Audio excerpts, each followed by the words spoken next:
Well, tonight on the show, what is hot with the regions, what is not in healthcare, and are we butchering Māori names? Hello, I'm Wallace Chapman, and welcome to Backbenchers, New Zealand's one and only pub politics show. Let's get into it.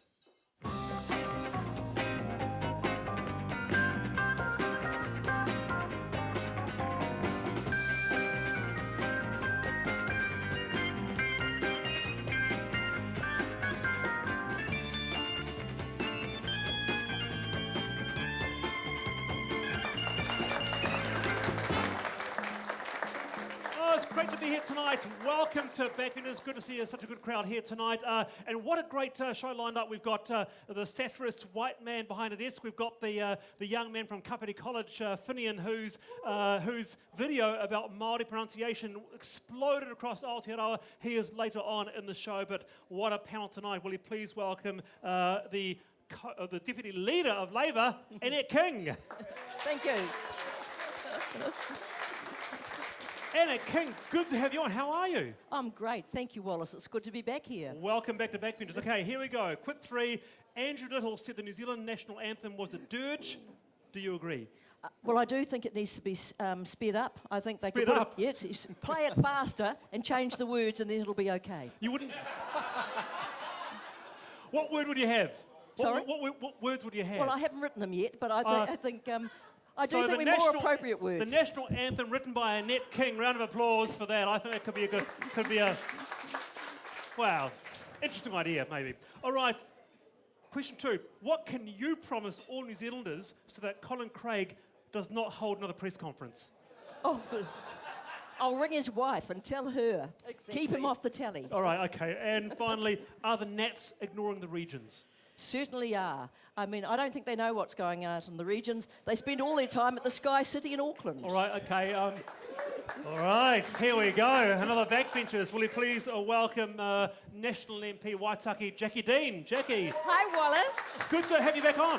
I'm just wanting to say that I'm from the regions, and I've got plenty to say about that tonight. Okay, so question 1. Are the Nats ignoring the regions? Of course we're supporting the regions. I should know. All right, I belong to one of the biggest ones. Question 2. As an ex-TV presenter, who would you like to see back on our screens? Lockwood Smith or Roger Gascoigne? Oh, gosh, it has to be Roger. Didn't he do a kids program at one stage? But he had a nice smile. So, yeah Roger. Absolutely. And he winked at the end, didn't he? Star. It was the wink, actually, now I think about it, yeah. It's either Winston's smile or Roger's wink. Going for the wink. And finally, is the New Zealand national anthem a dirge? Do you know what? I'm with Annette on this one. We just need to sing it a bit faster and with a bit more love in our hearts. But it's okay, I like it. All right, okay, yeah. Thank you, welcome to the show. And for the first time ever, and we love getting new MPs on the show, New Zealand First MP, Darroch Ball. Darroch, it is Wallace. good to have you on. How are you? Very good, thank you. Ex-soldier? I'm actually very excited to be here. Ex-soldier? Ex-soldier, yes. Very good. I don't know why I just said that, but anyway, there you are. All right. Question 1. Your advice to a young couple trying to buy a house in Auckland? Well, how much money have you got? I mean, how much money do you need? At the moment, you've got houses that are increasing in price from $2,000, $3,000 a week. What's the deposit that you need? Yeah, okay, all right. Don't buy it. Yeah, okay, don't buy Rent. it. All right, there you go. Question 2. A visitor arrives from Los Angeles to the camera, sell them the idea of going to Palmerston North. Well, where else would you rather be in New Zealand but a provincial city right smack bam in the regions? And that's where Palmerston North is. We could talk about the beautiful Manatū River. We could talk about the Manatū Turbos. We could talk about we've got one of the highest. We've got one of the highest. Thank you very much, Darroch Ball. Fantastic. In New Zealand. But most of all, it's about the people. What? It's about the people. That's all. I wondered where he was going with that one. Highest rates of. Yeah, the highest. And finally, does walking out of Parliament just feel really, really good? Yeah, well, I was looking forward to that. I mean, I used to watch Parliament lots of times, obviously. It's one of my goals, and I've seen a couple of times New Zealand First walk out of Parliament in protest, and I said I want to be part of that It's one like day. walking out of school, isn't it? Darroch Ball, welcome to the show. Good to have you on. Good to have you on, Darroch. Damian Christie, welcome. The Green Parrot thought all their Christmases had come early on that day, didn't they? Like, here comes New Zealand First. Nice. Hey, for those of you out of Wellington Central, Green Parrot is a. it's a restaurant favoured by New Zealand First leader Winston Peters. That's a fair 4 assumption. hours of the day and night. What's that? All hours of the All day hours and of the day and night, Ah. says Jacqui Dean. Sue her, not me. Speaking of being sued, hands up in the audience. Let's get a shot of the audience. Hands up if you're not being sued by Colin Craig yet. Yep, thought so. Right, good. Okay. There is one hand up Oh, there. there's one? Okay, well, we'll see what we can do about that. We'll come to you later on for your thoughts on Colin Craig. That was an interesting little thing today, wasn't it? A little press conference. Oh, Little yes. pamphlet, little, yeah, you know. yeah. Have you seen the words? Daniel, have you seen his press release? I have, yes. Colin Craig, for those who haven't caught up with the news, has announced that he's suing some dirty people, dirty politics people. Cameron Slater, those sort of people, you know. Jordan Williams, regular at backbenches. Yes, very much so. And that guy who tried to take the party off him, John Stringer. Oh, yes. So there that's you go. right. Yeah. Yeah. So interesting. We've got some other career-ending moves tonight on the show. Not that that was Colin, don't sue us, but I'm just saying that's just a segue to our top 5. Here's some career-ending moves, or things that at least look like they could be career-ending moves this week. At number 5, remember when Don Brash walked the plank and David Shearer did that thing with the dead fish?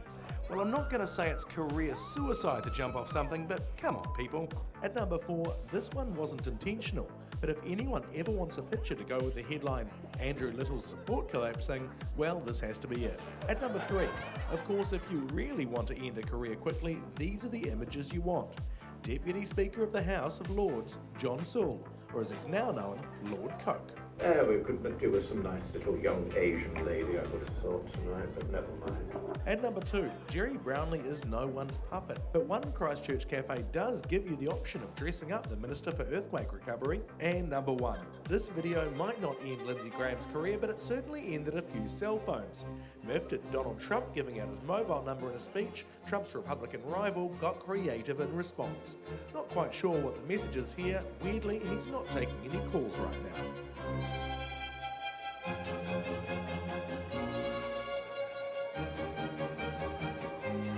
Is that an American thing, destroying your flip phone? That's not a thing. That's not a thing. So speaking of not a thing, this is very much a thing. Tyrone, you were on our show a few weeks ago now. Tyrone started the Ask a Black American Knee thing, sort of, what was it, a hobby, something, an outlet? Well, it was a way to start a conversation about race, about just connecting in with a lot more people. So we thought, as the closest thing we've got to an expert on American affairs here in Wellington, outside of the embassy, we'd get some thoughts on you on what's going on at the moment in the States with Donald Trump and all that. Well, here's the deal. That's what happens when you've got voter disinterest. The fact that a lot of people just don't really care that much about politics.